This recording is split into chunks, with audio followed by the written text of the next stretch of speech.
Hey, what's going on, guys? It's Jack. Back again to talk about Scripe's list.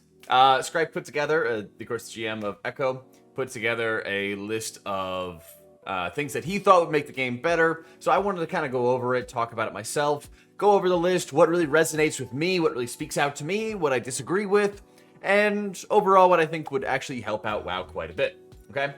First and foremost, because I know it's going to happen, yes, everyone is biased. Biases, personal biases are always built off the back of our own experiences. That's like saying that me as a healer are going to want things that change things for healers. So, yes, some of these things are going to be biased. My opinions are going to be biased. Your opinions are going to be biased. That's just how that word works, okay? Let's get into it. Goal number 1, rewire our brains to play for fun and not for efficiency. Now, I obviously like this idea. I like the goal of this idea, but this is really something that is sort of encapsulated by New World. If you haven't really been following it, it's a new MMO made by Amazon, and it is just a game that is very much like old school RuneScape. It's about the journey rather than the destination. And there's a lot of crafting and exploration and all kinds of stuff that you're supposed to explore. But man, that game is min-maxed like crazy, and now people are kind of just running out of things to do. And now you're starting to see kind of like the drama and, you know, the complaining and everything starting up for that game, right? Pretty fun game, pretty cool game, but because gaming in general these days, not just with an MMO, but in general, is so hard bound to being efficient. We got our data mining, our PTR testing, our all these things. We have all this information. We got the guides out before the content drops. It's just really tough to get back into that sort of mindset. It's a bit more of like a dated mindset, to be quite honest, which is kind of unfortunate, but it's tough to do. Reduce bench people, that's gonna be kind of tough to do as well, because I think it is really valuable to have bench people, especially if you're having like 20-man raids. Scaling down to like 10, maybe that would help, but we've already kind of seen the shocks that it sort of puts into the system whenever they change the raid size of the hardest difficulty. It causes all kinds of chaos. So I'm not sure if they'd really be able to do that. I mean, being able to have more people on the roster on hand really would be very, very beneficial. Barrier of entry for raiding. This is one I definitely agree with. I think that there's not a very good on-ramp for players to sort of go from, you know, being a noob player to actually raiding and learning mechanics and figuring out how they work. One of the things, and you'll see here, there's a lot of references to Final Fantasy, of course, which I've been playing and he has as well. But I think that Final Fantasy does a pretty good job of like their global markers. You know, in World of Warcraft, we have our little like circle that you have to soak, and it has a little plume that rises up through it. And I like that. And it's a good like global marker that teaches people how to do things. There's a lot more of those in Final Fantasy that are very global and very in your face. So I kind of wish there were some more of those. I wish LFR really put on like the fucking horse blinders is like, you do this mechanic, and more pop-ups and stuff, but I don't know. Maybe that's an area where third-party add-ons could help. Reduce FOMO. FOMO, fear of missing out, is definitely one of those things that's like, hey guys, time walking's here for 2 weeks only. You gotta play here, you know? And that stuff I think that we're all getting very tired of, the seasonality of it. I mean, maybe they could make it that the gearing from like time walking events, like they just turn it on for you to get gear from that, I suppose. Maybe they could do that, but you could do the content at any time. But there's a lot of time gating mechanics to, you know, just getting your reputations up for something like Korthia, but also for Torghast. And I know that they're removing a lot of those things in 9.15, which is right around the corner. Great, but it took a long-ass time to get here. And I think one of the things that they should do a better job of is setting, you know, making sure that these sort of skips and these sort of advancements are immediately thought of as they're creating new content. So what I mean by that is, what if they start using the Hall of Fame as a breakpoint of sorts for when to release a lot of system fixes, okay? So rework Hall of Fame, make it a top 150 guilds, period. No faction spiel. There's no faction divide as well. And then you make it so that, hey, once the top 150 guilds have killed Sylvanas or whatever last boss, then there's no time gating on Torghast or Korthia or whatever. And like, that's your breakpoint. So that you kind of have something a bit more immediate rather than waiting, I don't know, what has it been, like 3 or 4 months since Sylvanas was killed? make it a month and a half or something while it's still pretty relevant for people. Because I have to imagine that, like, a lot of people are not going to stay sub for 4 or 5 months at a time to wait for system changes. They'll give it a month or so, you know, or they'll give it a month when it comes out, and then they'll wait to hear some more. They don't hear anything, and then they bounce, you know? Reworking that Hall of Fame, I think, would be a really good avenue for it. Number 6, not forced to do content, but want to do content. This is very vague, but I like the sentiment here. My big idea for wanting to just do content would really be going after more cosmetics. I can't tell you how many times where me, playing a priest, will cast Penance, and Penance has this sort of shadowy animation to it because of the glyph of Dark Absolution. So it makes it a shadow penance, and it's kind of cool. And a lot of people ask me, like, oh, where do you get that? I'm like, oh, it's the auction house.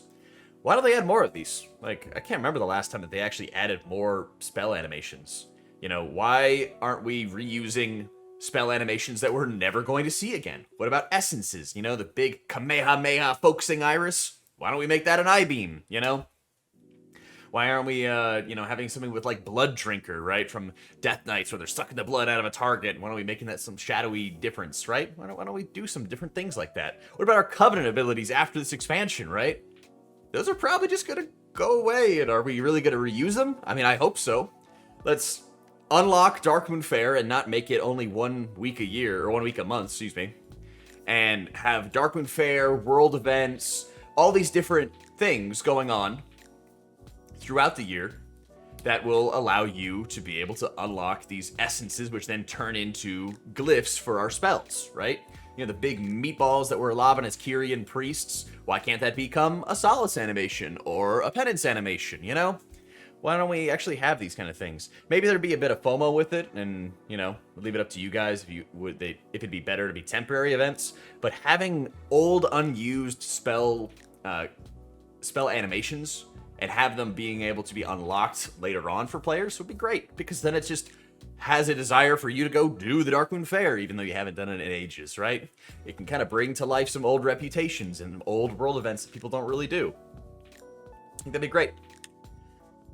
Number 7, reduce incentives to boost and get boosted for gold to clear content in-game. Well, what are the incentives, right? The incentives are mounts and titles and gear. So are we going to try to, like, remove these things? Personally, I like how the Hall of Fame has, like, the titles associated with it, and they make them, like, guild-bound. I think that is a good thing to have.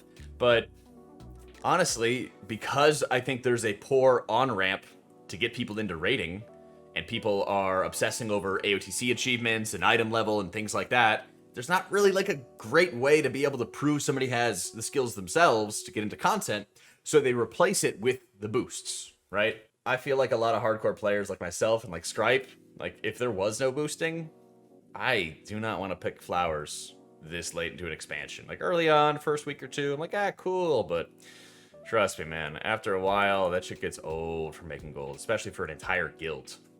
Don't force people to play the game every day, all the time. Once again, huge agree, and it kind of goes back to the not forced to do content. So using that Hall of Fame sort of breakpoint, so people are a little bit more plugged in to that world first race and into being in the Hall of Fame, I think would be a really, really good avenue here.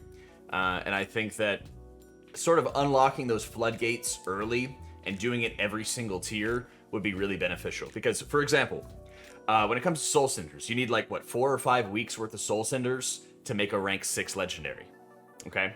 And that makes sense the first time that you do it, right? You want to kind of gate when people get that power up, and I understand that part. But there is absolutely a point where people are coming back to the game, they're late, you know, their fucking goldfish was drowning and it was like a 3-week funeral, something like that, and they just want to be able to slam Torghast and then get their item and then bounce. Like, those sort of forces for, like, weeklies and dailies and everything just really, you know, they just add more barriers of entry of trying different classes out. Same thing with Covenants. I cannot bring myself to do the Kyrian campaign a 4th time. I just can't. I would like to do it to play a Kyrian Shaman, because I hear that kind of pipes, but I just can't bring myself to do it, you know? Tired of it. I can't.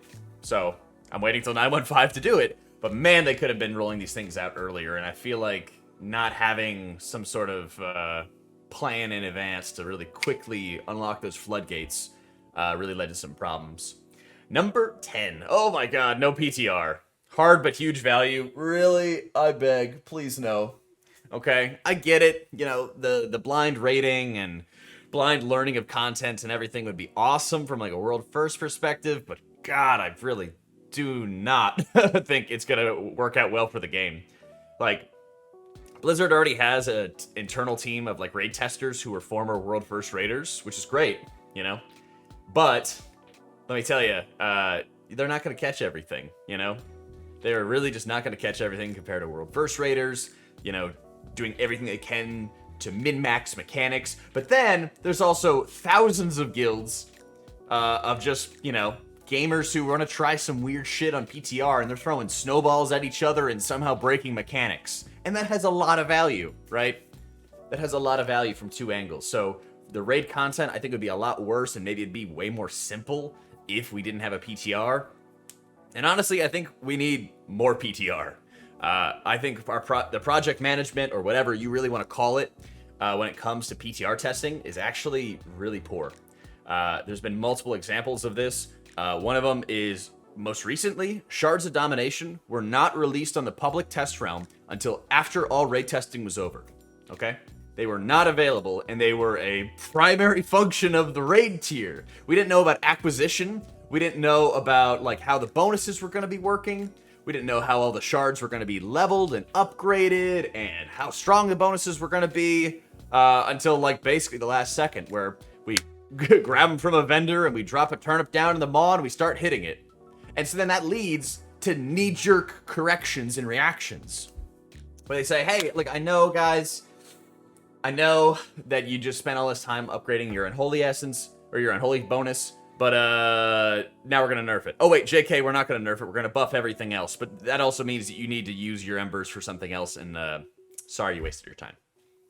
Like, I don't know what it is. Azerite was this way as well. If you played in BFA Beta, you had to go through Mythic 0 dungeons in order to unlock your Azerite.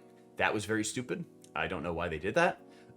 When you had to go and play through BFA Beta, or sorry, Shadowlands Beta, excuse me, we had no idea about how to switch covenants and how covenant swaps are going to work until the last second, and then there was a lot of fuss and craziness about that as well. They were very incomplete systems. So I'd say, by and large, whatever it is inside Blizzard, their project management, their order flow, whatever, right?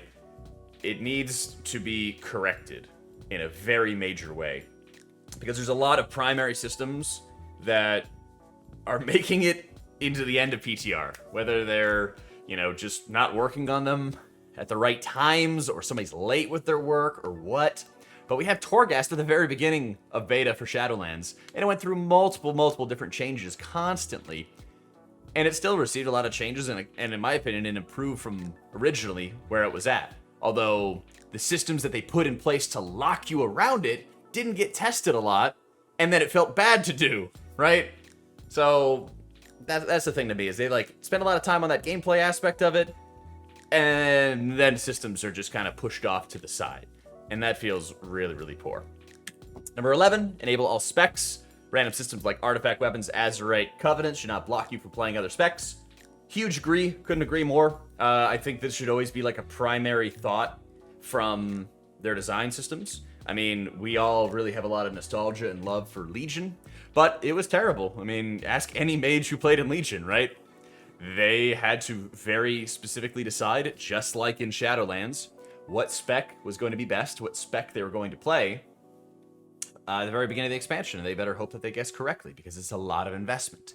In my opinion, one of the biggest things that a lot of players want is they just want to play whatever they feel like, whether it's fodom, whether it's just fun. And having these sort of restrictions that will punish you for trying to re-roll is just a nightmare. I mean, priests, absolutely, you know. I got all these Night Fae or Necrolord Shadow Priests who come in and they're like, hey, I really want to try out Disc. And I'm like, well, can't be that Covenant if you want to raid, right? It just feels terrible. Number 12, global release. It'd be cool. You know, having global release for raids would be excellent. You know, they do it for launch of expansions and everything. I don't know if they're going to, because of how the lockouts are going to work and stuff. Eventually, there's going to be some sort of, like, lockout issue, whereas they global release day one, then NA gets their lockout first type of deal, and it becomes the same old sort of song and dance that we've had in the past. We'll see. Remove WoW token. That ain't never gonna happen, and this is probably... If you guys would like to see a video of me entirely talking about the WoW token, let me know in the comments below, because this very well could be its own video. But Blizzard, the basis of it is Blizzard makes way too much money off of the WoW token. I, like many other players, don't actually have to pay for a subscription anymore with cash, and I can just use my in-game gold, which is great. I actually have a 6-month sub that I paid one time, and then I keep on refreshing it with gold, so now I get all the mounts for free, which is pretty nice. But like, the WoW token has too many incentives for Blizzard's bottom line, and I think that there's a lot of pressure and stress from illicit gold selling, especially in things like Classic nowadays that don't have a WoW token, that I think that people are eventually going to buy gold. But like I said, if you want me to see me go in depth with this, let me know in the comments down below, and we'll work on a video for that too, okay? Number 14, account-wide, almost any character progression. Quest chains, content unlocks, reputations. Big yep. I didn't level my druid this expansion because the Maw, basically, having to do the Maw opening.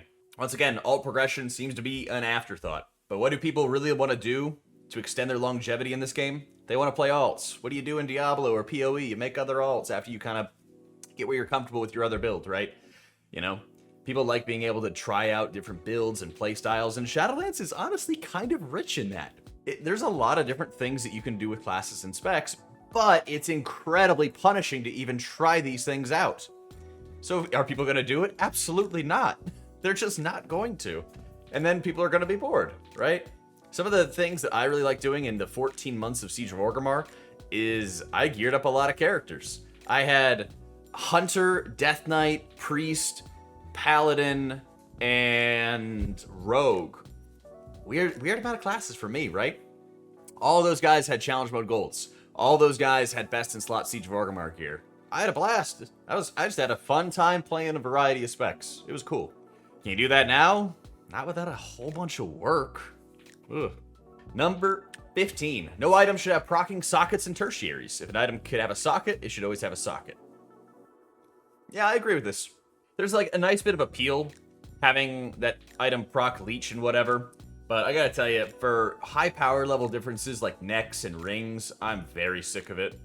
Not having socketed rings, for example, and having to spend all this time just to work on something that feels like it should already be there from the beginning. Big pass. Big pass. So I'm kind of tired of that. It's sort of a function from like Titan Forging back in the day. Let gear be gear. Let's just move on. 16. Reducing dailies, weekly maintenance you have to do on all your characters. Once again, kind of going back to what we were talking about with the Hall of Fame. Opening up those floodgates so that if you want to keep the amount of work or maintenance relatively the same, sure, they just let us grind it all out on an instant, right? I also think this is actually something that I yoinked from somebody else. So Jet, who used to be in Limit, had this really neat idea of removing lockouts for Mythic raid content that is old. So for example, if we're in Sanctum of Domination, removing the Mythic raid lockout on Castle Nathria so that people can go back and actually farm up certain trinkets or just gear if they don't want to do normal, go after a little bit better itemization. Some things like that would be kind of nice too. I think that would be kind of nice. 17. BOE should be the same eye level as previous tiers Mythic eye level. No socket, tertiary procs, etc. like that. I don't really like that, to be honest. Maybe have like Mythic drop Heroic or something along those lines, instead of Mythic dropping Mythic gear or something. But I feel like BOEs are honestly kind of a cool way of making like gold for casuals. And if they're not randomly proccing sockets or anything, then you're not going to have such like crazy variance in terms of the prices of the items themselves. So I'm kind of fine with them being Mythic BOEs dropping from Mythic and stuff like that. I don't know. I don't really mind that at all. Cross-server, cross-faction, rating, and plus PvP. Huge agree. I wouldn't mind keeping things... keeping cross-server based off of Hall of Fame if they made Hall of Fame just 150 guilds period and we're not waiting on Alliance. Because I feel like there's some appeal to that to like make sure people kind of stay in the guild together. But I do recognize that there is a downside that if you want to trial somebody, there's that investment that they have to pay for the server transfer to begin with, right? So I feel like that's also not having any cross-faction, for example, is also sort of a big downside for a lot of guilds. because it doesn't really allow flexibility for how they recruit. So I don't know, maybe a compromise would be for Hall of Fame guilds. In order to be counted in the Hall of Fame, everybody has to be in a guild and everybody has to be on the same server. What do you guys think about that? So from like a competitive top world perspective, everybody would have to be together. But from like a more casual perspective, there's like, whatever, right? Maybe something like that would be valuable. Maybe something like that would be more valuable. 19. Content doesn't need to give you character power. Once again, what we were talking about with reusing essence power animations, covenant ability animations, things like that would be great. I think a lot of this is just trying to find old and forgotten resources that are in the game and adding some more appeal to it, you know? Just like they're doing with Mage Tower, right? What's the appeal to do at Mage Tower? Well, you do one of the Mage Towers on your class, and you get a transmog. Pretty sick. Why aren't we doing some kind of recolors and revamps of the weapons, for example, from Warlords of Draenor challenge modes, right? They can make some different effects for them. They could start adding some changes that wouldn't diminish the value, of course, of the Warlords weapons, but similar to what they did with the challenge mode appearances. They made very big recolors of those that were very distinct and different. You know? Keep on working on those things, because it's just like a rerun, or it's just like a remake of, you know, your favorite book that got turned into a movie called Dune, right? There's always going to be remakes of these things to kind of capture some nostalgia, make things a little bit better, and kind of keep people engaged. Why doesn't that work in WoW, right? 20. Keeping my list up to date. Gear that drops from a certain activity should be stronger in that activity. Oh, no. I'm sorry, Scripe. No. I do not want an M+ set of gear. I don't want a raid set of gear. I don't know. Maybe you could have, like, a tier set bonus that'll have different effects in each type of content, but that's about as far as I would go. I don't want multiple different sets of gear. If anything, it'd be a tier set bonus. It does one thing in raids, it does another thing in M+, but it's the same item, right? But, ugh. Yeah. I would say, however, that, like, post Hall of Fame, in addition to, like, being able to have that floodgate sort of open with any of the time gating, they should also allow Valor to upgrade. Like, right now, you can only go to 246 with your Valor. They should make it go up to 252 after Hall of Fame is closed. Something like that, you know? Just in addition to helping people gear. 21. Gold should be something you spend for fun and not a grind for character power. Maybe for BOEs, but the eye level of previous tiers. Again, I don't really think that's ever going to happen.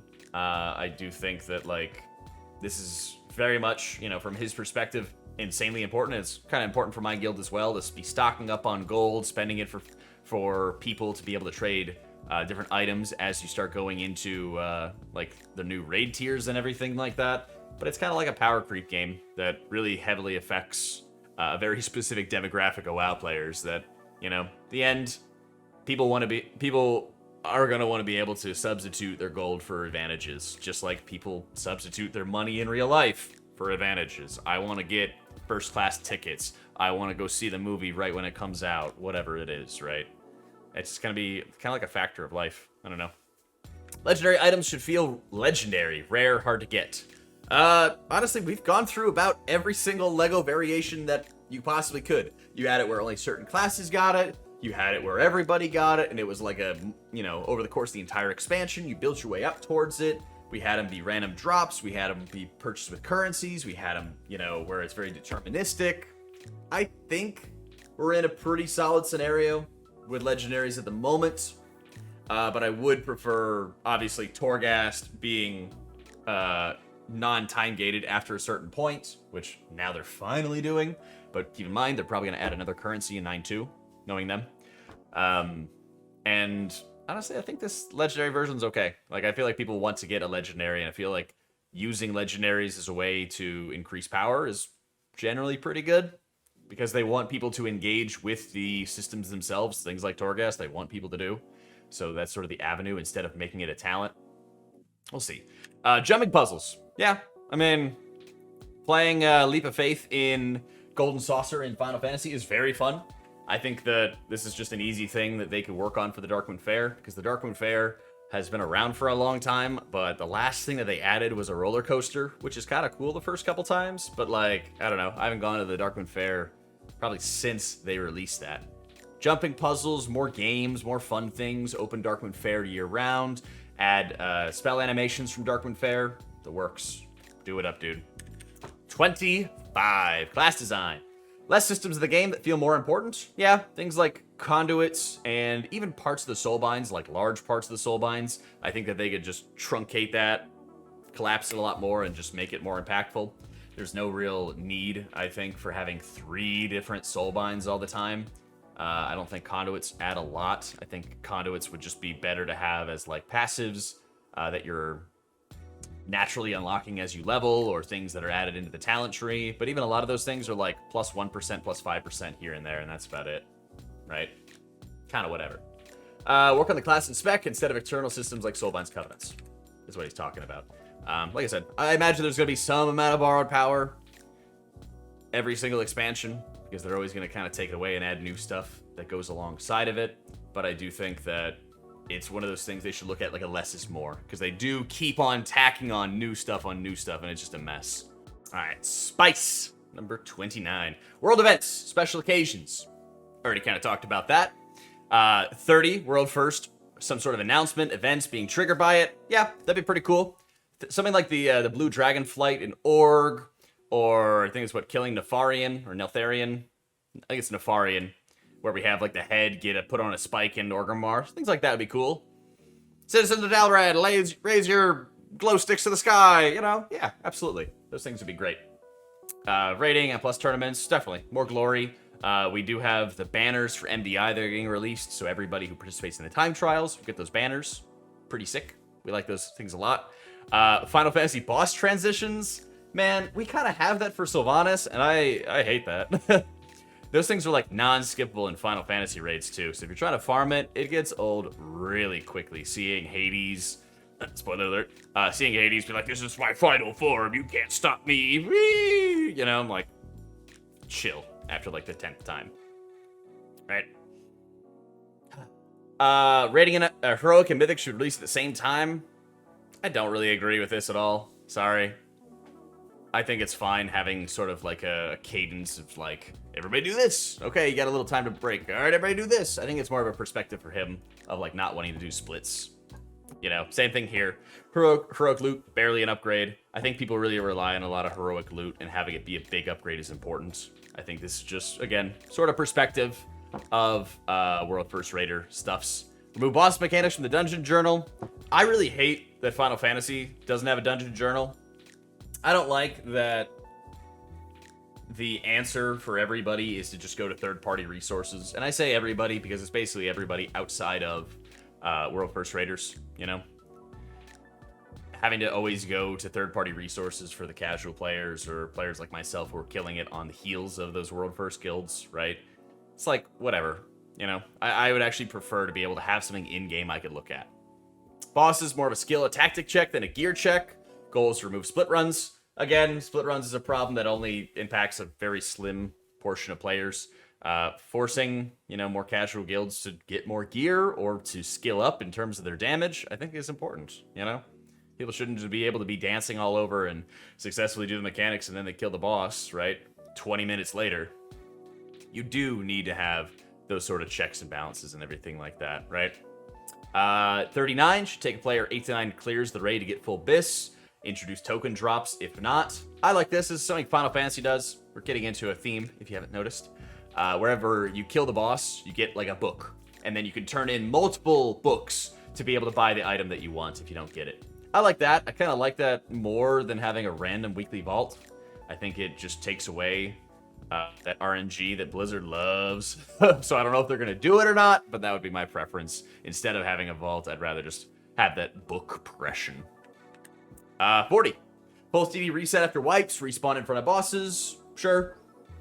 They're kind of doing that in 915 with the 2-minute CD resets, but definitely having everything would be dope. 41. 10-man only heroic difficulty raid bosses in between other raids. You can kind of equivocate and debate a little bit about this point, but generally having not really tier bosses, but having some like interesting sort of content fights to do in between each raid would be nice. Crucible, Trial of Valor, they're pretty good examples, but they don't need to be as difficult as full-fledged raids. I think if you start making them kind of like middle raid boss fights, I think something around the difficulty of like Sludge Fist or maybe Council of Blood from Nathria would be pretty good for 2 to 3 boss fights in between each tier. I think would be great to be able to, hey, this is some catch-up gear or some extra resources to help you transition into the next tier. Maybe, you know, hardcore raiders would want to do it for a bit better itemization. I don't think that they should make it 10-man only. I definitely think they should keep it, you know, mythic and, you know, like I said, that sort of moderate level of difficulty in the middle of the raid would be kind of a sweet spot, in my opinion, to be more accessible to players. But, yeah, overall, it's a good idea. I like it a lot. 42, scale down function for old content. I level you were back then to replay. Yeah, I mean, they're doing that very slowly. I think, I have no idea for sure. I can't, like, specifically speak on it. But it seems like they have, like, a small team in WoW that's working on these things, kind of piecemeal. And then eventually they're like, well, we've done everything, or we've done most of the things, or we changed our technology so we can more easily scale down old stuff. I don't know what it is, right? But, it seems like they're working on this, albeit very slowly, because they probably also have a lot of pressure to make new stuff. So, yeah. Probably usual, like, spaghetti code for Blizzard. 45. Valor points should take less time to farm. It gets you the max gear possible. Again, goes back to what I'm talking about, the Hall of Fame. Just open the floodgates at a certain point. Time gating works for a little bit, but after a while, it just becomes a unnecessary barrier of entry for people. Be able to play any key you want once you unlock it. I actually wouldn't mind, because Blizzard, like, knowing Blizzard, they love friction. Sometimes just for the sake of it, like Conduit Energy. I wouldn't mind if they actually made it so that, you know, this required, like, anima. You know, to re-roll your key from a vendor multiple times. I'd be fine with that. You know, maybe you could spend even more to get a specific key that you haven't been able to get for a while. Those things would be fine. Add a system to it. Add support for M+. Let's go. PvP. Eye level should have slightly less importance. I'm not really going to speak on that, because PvPers got their opinions, and I don't know jack about that. Okay. 52. Be strict about punishment for harassment, flame, making fun of people. Big time. Yeah, I don't think there's really much debate about that. I think the cleanup in the community can be kind of painful, but I think it's important. Kind of teach people how they act. You know, if you ever watch, like, Avatar: Last Airbender, where they're like, there's no war in Ba Sing Se, and they kind of, like, brainwash people. I mean this in the nicest possible way. But sometimes it's kind of like the Final Fantasy players are a little bit like that, because they're, like, very friendly. They're, like, very positive. And I guess that's just kind of a result of, like, flushing out a lot of the hyper-negative people, you know? And flushing out a lot of the assholes. So if people are assholes, they're, I don't know, private about it or something, I guess. But man, people are very happy in that game. New player icons, reduce the expectations of people that are new to the game. What Blizzard's doing is they're adding, like, a way to mark your M+ group as, like, hardcore or casual or something, which kind of accomplishes that. But I think if you marked players over the head without any ability for them to change it, that could, 1, lead to harassment, and 2, it just lead to people dodging. You have a sprout over your head, and they're going to dodge the sprouts because they're new players, you know? Something like that. Yeah. So we'll see. 55. To sum it up, guild housing, player housing. Once again, this would be a fantastic avenue for more unlocks for world events. Darkmoon Fair, the works. Again, getting people to do stuff because they want to do stuff, not because of player power. As he said... right here. Yeah, but want to do content? Go do content for cosmetics. I think that transmog and mounts are getting a bit stale for people, I'll be honest. I think that people are getting pretty tired of them. I don't think, and I have no idea, Blizzard would know, I don't think that the 6-month subs have as much appeal these days because of the lack of content and because everybody has a million mounts at this point. So housing, I think, is the next frontier. I don't think they're going to do much player housing. We'll see. But I would love some guild housing, okay? You got the assets from, like, all the different class halls in the game. You've got these different resources. Put them to work. They don't have to be new things. I would be perfectly content if they took assets that already exist in the game itself and just let us mix and match and put them together ourselves, you know? That probably requires some of their own tech to work in different ways, sure. But I'm not expecting some, like, brand new crazy stuff. I just want the option to be able to make a guild hall because... throughout a lot of my time, different guilds that I've been in, they always had areas where they'd hang out, whether it be on the balcony, the big circular balcony outside the shrine in Mist Pandaria, whether it be the Zandalar Guild Bank, whenever we handed out cuts from our raid sales, things like that. there's always some different things where this is our spot, this is our area to hang out at. And I think that WoW really needs that to sort of reinforce the backbone of the game, which is really guilds, you know? I think that cross-faction, cross-server is really good and valuable, but at some point you want to be able to push people together and stay together on those realms. And I think that improving guild housing and making guild housing a reality would help with that substantially. I'd also be able to get people to do other content that there really isn't a lot of reason to do. Because there is content in this game, but if there's not an incentive, even if it's a cosmetic incentive, then people don't really care. I mean, there are achievement hunters, and there's quite a few of them in this game, but they either got the achievements already, or are playing other games, or just kind of taking a break, you know? And I think some of these things would really help the longevity between tiers. Because as we all know, we consume content extremely quickly, and often faster than Blizzard can make new stuff. But being able to improve that longevity with cosmetics, with being able to make more alt-friendliness, especially in an expansion like Shadowlands, which has a lot of different options on how to play, those would go a really, really far way to improving the game. So, let me know what you guys think. I know this was kind of a long one, but let me know what you guys think. If you guys agree, disagree with anything on my list, you agree, disagree with me and Scripe. Get all that copium ready, guys, because 915 is right around the corner. Thanks so much for watching, guys. Hope you all enjoyed. I'll catch y'all next time.